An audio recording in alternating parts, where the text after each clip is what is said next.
Hey guys, I want to talk a little bit about another way to beat creative blocks, and that is Pinterest. Now I know what you're thinking, because I can do this too. Get so lost in Pinterest. You jump down that rabbit hole. Takes you a while to get back out, because you're looking at all the pretty stuff. But there's a lot of different artists on there that do all kinds of fun stuff and create new things all the time. And even some of your YouTubers have, are on Pinterest. Like, I think Pam at the Paper Outposts on Pinterest. Joey DeFee has some older posts and stuff on Pinterest. She's not quite back yet from her health issues, so I don't really know when she'll be coming back or doing videos or whatnot. But I know she's on Pinterest. And there's other people who don't have YouTube channels that are on Pinterest as well. But it's so easy to get lost on there. That's the only drawback. You can spend a whole afternoon on Pinterest, not realize that you've been on there that long.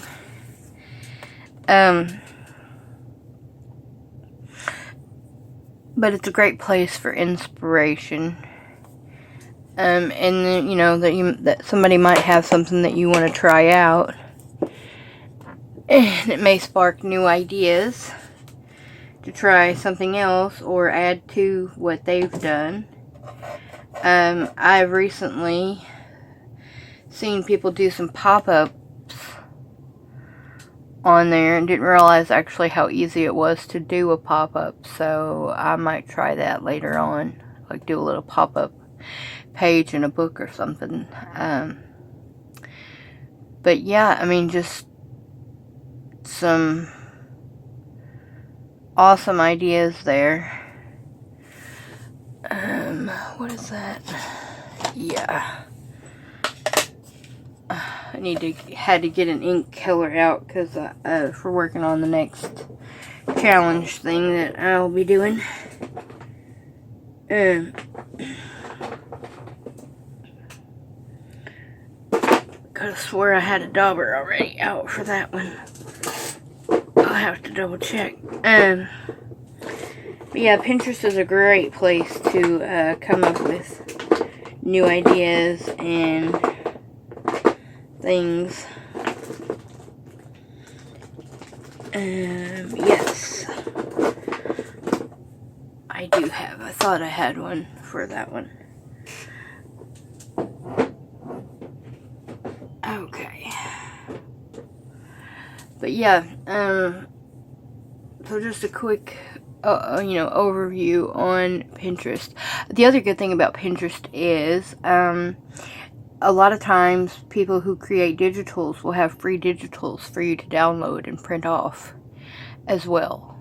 So, like labels and butterflies and birds and things like that. So that's another great source for free images and whatnot to use in journaling. Because, you don't have to spend the money on kits and stuff from Etsy. I do, because I do make journals too that don't have kits in them. For the most part, since I'm on Kyung's design team, I'll use her digitals a lot, so I don't have to pay for them. Because when you're part of a design team, you get kits for free. But also,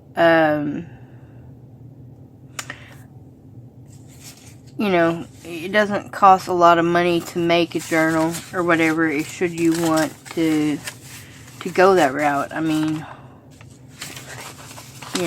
you shouldn't have to spend a fortune on. Now, don't get me wrong, we end up spending way more money probably than we should on craft supplies and whatnot to do what we do. But if you sell your journals and things like that, then, it kind of offsets the cost that you would have. Basically it pays for itself, pays for the creation of the journals, you know, and then you can use the money to buy more craft supplies and whatnot for your art. I don't sell mine, so you know, whatever I make, it all comes out of pocket.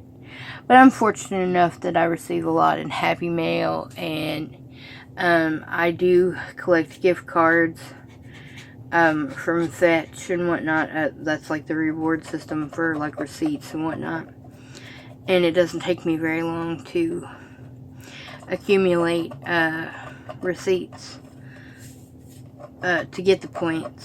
So I'll use the gift cards on Amazon to get certain things.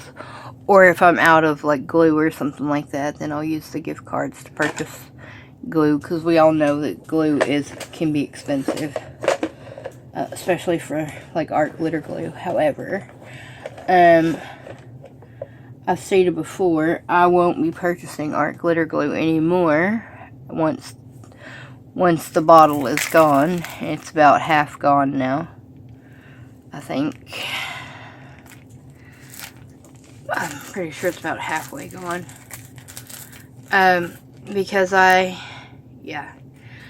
use or have the Turbo Tacky from Aleene's, and it works just as well. It dries quickly. I've not noticed any warping of paper. Now I did, you know, transfer it into a different bottle, into a Sugar Belle bottle.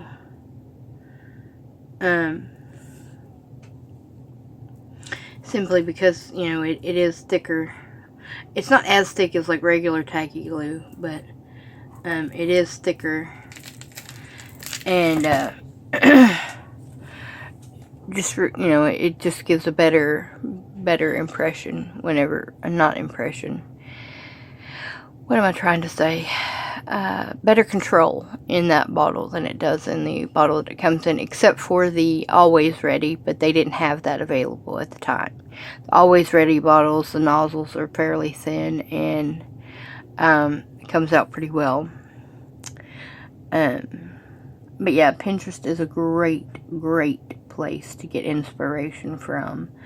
I actually don't venture on Pinterest on my phone, because I know that I would be there all day and wouldn't get anything else done, including work. So, when I do go on Pinterest, I do that from my laptop. You know, when I know I have a minute to sit down and actually do it. But yeah, just some great ideas. Like, if you've never been on Pinterest before, navigating it isn't that hard. You know, just search for, you know, junk journal ideas. You can search for free images for junk journaling. You can search for certain people if you want to see if they're on Pinterest, you know,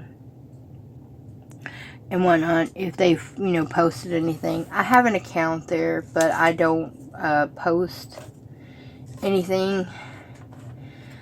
You know, I'll pin stuff here and there, like freebies and whatnot, or projects later that I might want to try.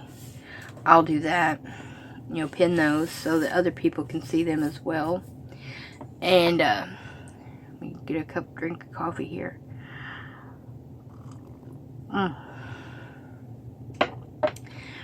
you can see, I've been busy. I got glue again all over my mat. The thing pretty much stays covered in glue.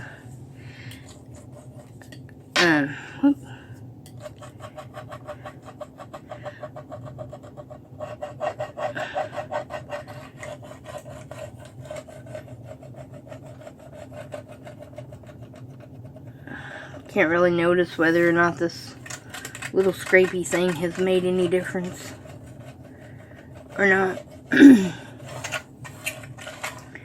But yeah, I mean, sometimes even just like scrolling through Etsy, even like just looking at the digitals will spark an idea that I might want to do, or, you know, a journal that I might want to create just from looking at the images.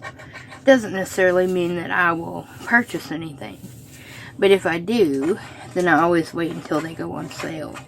Because I never purchase anything at full price on Etsy. Digital wise. And if you follow people like, let's see, Adamo Prince has sales quite a bit. Janie B Journals has sales quite a bit on there. Let's see. I'm trying to think of who else. Very Pear has sales quite a bit on her page. Vibe of Vintage does, which is the same as oh, I'm trying to think of what her other account is called now. I can't remember. She does goth stuff on that one. Yeah, they both show up when you search like Vibe of Vintage or whatever. Or her, you know, her name shows up and then you can look both shops up.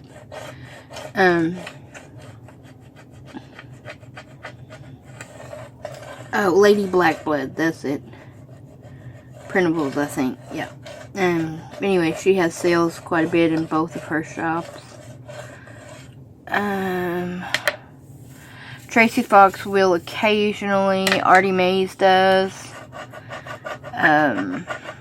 Shabby Debbie Doodah does. I know Pam at the Paper Outpost, she has sales quite a bit in her shop. She usually announces those on her channel when she has them. Which is like 5 pages of basically digitals that you can use as like journaling cards and tags and whatnot. She doesn't usually do like full kits or anything. But that's perfect because sometimes that's all you need is just some images. I have purchased images quite a bit. But yeah, things like Etsy and Pinterest.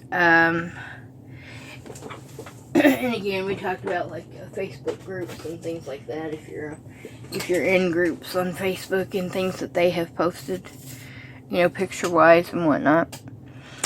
But yeah, so that is it for this one, and then we will do the substitution series. I have to make a quick trip to Dollar Tree before I can do that series, because it's dealing with modeling paste and what you can use in place of modeling paste. You don't have to spend a fortune on that stuff. You can go to Dollar Tree or Dollar Store, somewhere like that, and spend $1. Or even the hardware store. I don't even think it's very expensive at the hardware store, but I'll show you what I mean. So, anyway, I hope you guys have a wonderful day, and I will see you guys back here again really soon. Bye.